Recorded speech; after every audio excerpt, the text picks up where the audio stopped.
So tonight was Richardson's first mayoral debate. If you're a fan of old white people, then the Canyon Creek Country Club was the place to be. It was a hot and poppin' spot in town. It was interesting for a number of reasons. First of all, I'm an Amir supporter.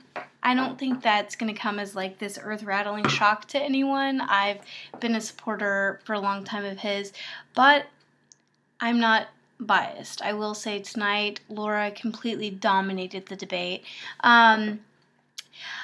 Among other things, Amir was incredibly quiet, and I asked him if it was part of his strategy because I thought maybe he was trying not to appear as this like booming force, going up against a woman. He said he was tired. I'll give him that. I could not hear half of his answers. I actually even walked into another room where the speaker was, thinking maybe I'd be able to hear a little better. Still really couldn't pick up a lot of what he was saying. So, granted, this review will be over the first half of the debate. That's mostly what I caught. What did I take away from it? I guess I felt like he seemed very defeated right off the bat. It felt like he was talking to a bunch of people who he knew he didn't have their support, and it was very like Obama first debate against Romney type thing, where he was just tired and worn down, and his head wasn't in the game, and Laura didn't have that problem, man. Like, she brought it. I felt like she was incredibly just on point with every single one of her answers. It wasn't even that they were, first of all, some of the questions were aimed directly at him to undercut him. So we had one that came out right off the bat about the establishment and who was the establishment candidate and who wasn't. And he kind of basically spoke of the D Magazine article kind of verbatim and said, there was an issue and there was this person who came up to me and blah, blah, blah. I don't necessarily think that was a good move just because I know that a lot of people don't particularly like the drama of listening to who's involved in what. That said, who's involved was there, and all of his friends were there. So I think that also kind of made it even more difficult.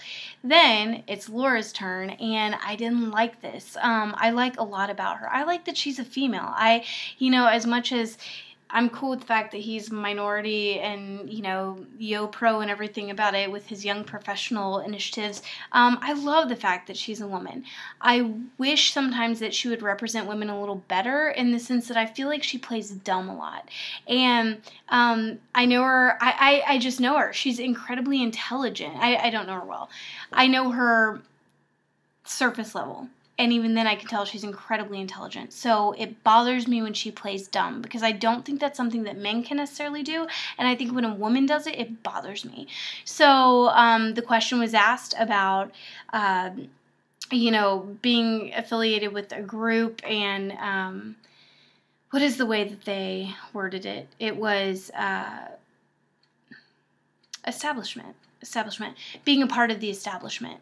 So the question was asked, are you a part of the establishment? And I felt like she played dumb. She got up there and she said, I'm not really sure what that means. I'm very established in the city, which that's obviously going to be her motto throughout it, is that I'm established, Amir's not. He just got here, and I've been here longer. My parents grew up here. I'm raising my children here, which I think is great, and I definitely understand wanting to segue back to that and everything, but I did not like the fact that she played dumb in order to do it. I don't know what establishment you're talking about. I'm very established and I have roots here and blah, blah, blah.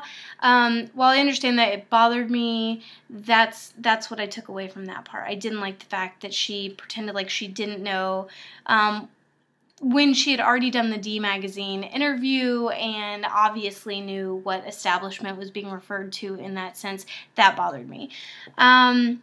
Aside from that, I feel like a lot of the questions that were aimed at Amir, there was one that came up about, have you ever dealt with bankruptcy? And obviously that's somebody vetting him and bringing that up. I think he was like 19 when that happened, and dear God, please nobody ever ask me about anything that happened when I was 19, because hot mess.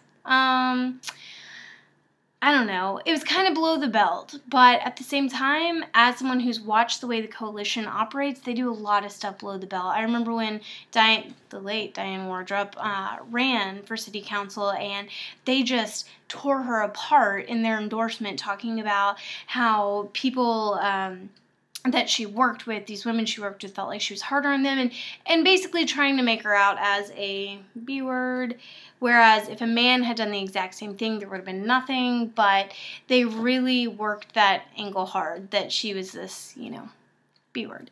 That said, like, I guess I know the way they work. I've witnessed this, I've watched it, so to think that question was not specifically there for him, Other people in the audience, did they see that? Do they know the history? Do they know what's going on? Probably not. So yeah, I think that one, not only, a lot of the questions, not only did Amir he answered them. He showed up, he answered them, he didn't do anything wrong. I think if he had the force of the coalition behind him, he would be absolutely fine right now. It would be, just don't screw up, don't say anything wrong. That's not what this was, though. He had to go in there, and it was a game changer. He had to go in there and change people's minds who weren't already for him. He didn't do that. He didn't do that tonight. And it was disappointing because ultimately, as an Amir supporter, full disclaimer, he's the better candidate right now. He's the one who deserves this more. As I've said, I've studied the coalition. I've kind of watched how it goes with them. It is, you pay your dues. You're on commissions, you volunteer, you do whatever, you know the right people. Eventually you get a council seat, and eventually you get to be mayor. You get moved in that spot. Like Bob Townsend, who, again, I want to be drinking buddies with someday. I think he's hilarious and fabulous and all that. At the same time, he shouldn't be our mayor. He shouldn't be the face of Richardson. But he paid his dues. He was in there the longest, and so he gets to be mayor next. That's the awesome thing about the fact that we get to elect our own mayor, is that we don't have to keep with what the coalition's doing anymore. We get to pick our own mayor. So when it's based on merits alone and not people who Chuck Eisman chose, Amir's it, hands down. He's done so many awesome things for the city. I wish they could have been presented better tonight, because I don't feel like they were. I feel like Laura was prepared. She was just there. She was on it. She turned everything around, made everything a positive for her. She is a strong debater. Some might even say a master debater. I think, do you see what I just did there? That was grow up. Grow up, me. Grow up. Whatever. I'm like a 7th grade boy. So, I don't know. That is my take on how the night went. I think that we've got 2, 3, 4 more debates left, depending on what all happens. I would love to hear more about actual issues, less about the personal crap. Amir filing for bankruptcy at 19 has nothing to do with the city of Richardson. He cares about taxpayer money. Laura doesn't need that. She does have the endorsement of all the city council. She has the endorsement of the past 500 council people, because that's the way Richardson rolls. When you're in, you're in. I'm disappointed. I'm disappointed that it's happening this way, because the thing is, like, she is an awesome candidate. She has some really cool stuff that she brings to the table, and I don't like the fact that it's having to be parlayed off of Amir's shortcomings, or this group that's backing her. I wish it could genuinely just be on her own merit. Last 2 years, she's been a good council person. She hasn't done more than that. I don't think she deserves to be the mayor, but she's an awesome council person. And I think that, 2 more years from now, if she takes on some initiatives of her own and does some stuff besides just show up for meetings, I would happily vote for her. She's a really cool lady. Of the 2 candidates, to me, Amir's a clear winner, which is why I'm supporting him. Tonight's debate did not reflect that. So for me, it was a disappointment. For Laura, it was a win. For Amir, it was, I guess, the practice debate for the next one, and we will hope it gets better from here on out. So that is my 2 cents.